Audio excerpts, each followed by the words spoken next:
We're talking a bit about football. So how's it going at Manchester United?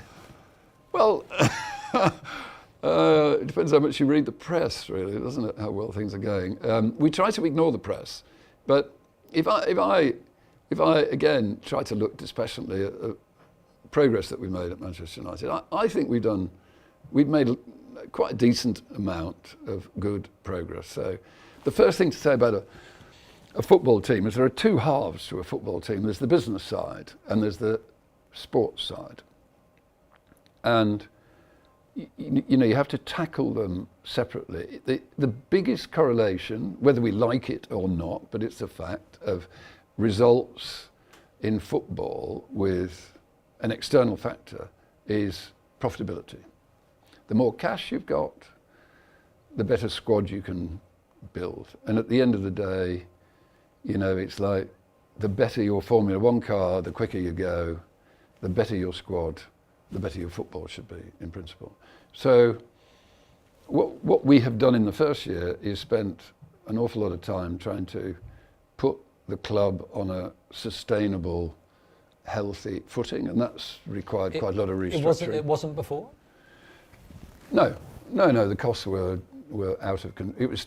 The costs were too high, and it's a combination of the costs and the management structure and the quality of the management and the people within it and all that. There are some fantastic people at Manchester United, but there was a level of mediocrity as well in there, which had crept in over the years, and it'd become bloated.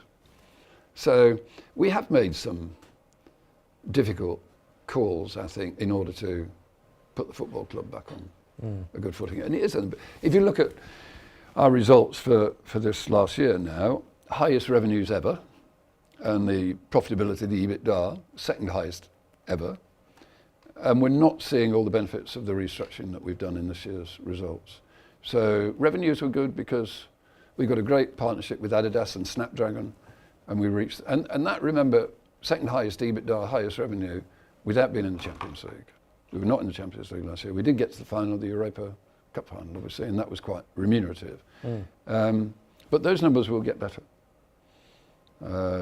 in the future because the results of the restructuring will come through. So Manchester United will become the most profitable football club in the world, in my view. And from that will stem, I hope, a long-term, sustainable, high level of football. One thing I don't understand about Manchester United is that you're the minority shareholder, 29%, 27%, whatever it is. How come you're cracking the whip on almost all the management decisions? Is it part of the shareholders' agreement with the Glazers? We have... or are they happy just to let you get on with it? I think broadly, yes. That's probably, that latter point sort of sums it up quite well. They get a bad rap in the press. And at the end of the day, I've said it before, they are really nice people, and they're really passionate about the club, even though, if you read the paper, you would never believe that. But they are really passionate about the club. And we're local, and they're the other side of the pond. It's a long way away to try and manage a football club as big and as complex as Manchester United, and we're here with feet on the ground. So it's just sort of naturally gone in that direction. So it's not a formal arrangement?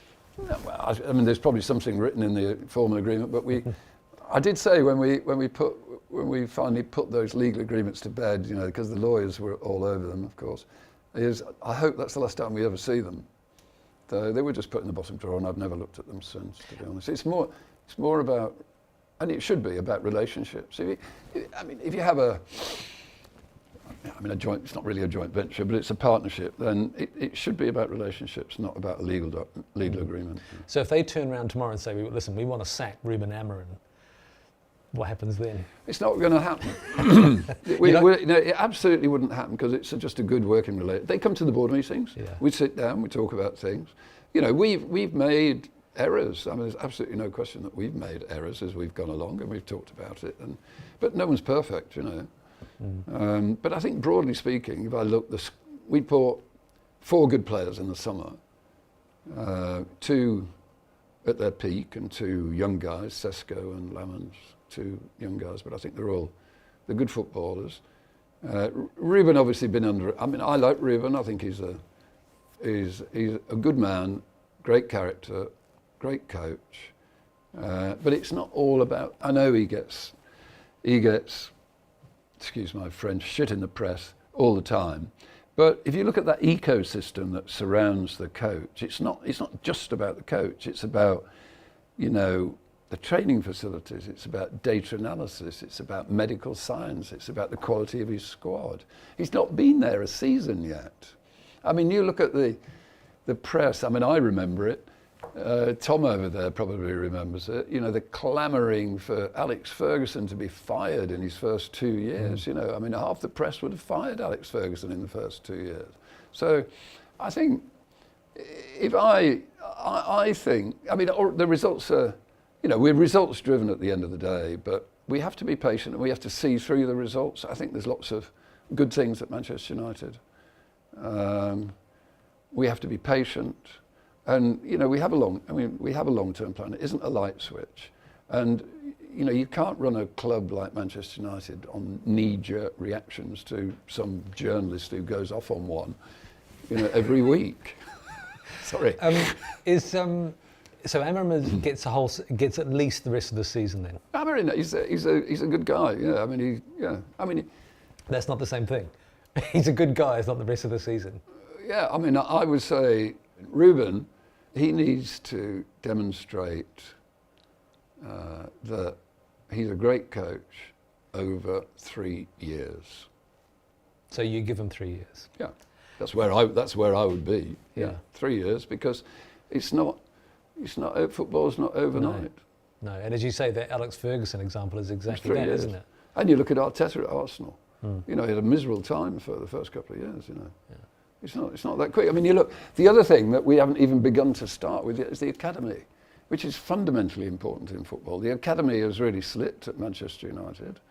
But you need the academy to be, you know, producing talent all the time. It helps you financially, and it always, you have to have a certain number of British players in your squad. Just going back to that financial model, is the idea that eventually Manchester United will break free of that sugar daddy owner thing, where the owners are always tipping in more money at the top? Oh yeah, no, it has to be on a sustainable footing, Manchester United. Yeah, absolutely. Yeah. I mean, part of the solution, I think, would be the stadium as well. If we can navigate our way through to building this new stadium, of course, that has an enormous impact on the Manchester United revenues.